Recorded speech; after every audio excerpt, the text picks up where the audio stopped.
To jama'a a halin yanzu babu labarin da yake tambar social media kamar wannan labarin, domin shugaban juyin halin sojojin ƙasar Iran ya ci alwashin cewa fa sai sun kawo ƙarshen Benjamin Netanyahu, ma'ana sai sun hallaka shi.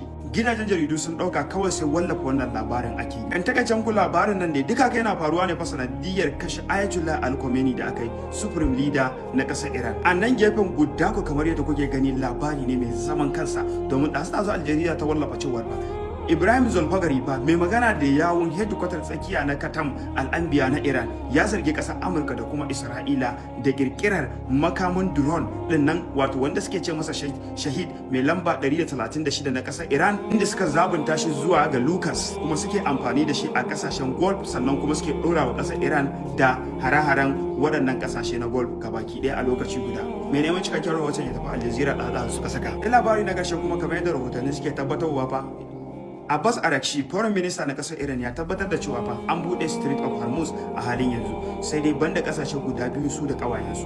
Sannan ya kara da cewa duk wata tanka ta kasar Amurka ko kuma Isra'ila da kawayensu, sannan da duk wani ship, ma'ana jirgi kenan mai dakon mai na kasar Amurka da kuma Isra'ila da kawayensu, bai isa ya wuce wannan Strait of Hormuz din ba, amma a halin yanzu ragowar kasashe an bude musu. Wannan dalilin yasa wasu masana suke ganin cewa a halin yanzu za a iya samun sauƙin mai da yake tsada ko kuma yake tashin goron zabuwa a ƙasashen duniya. Me za ku ce tattare da wannan al'amarin? Allah ya kawo mana zaman lafiya. To jama'a, kun ji dai abin da ke faruwa.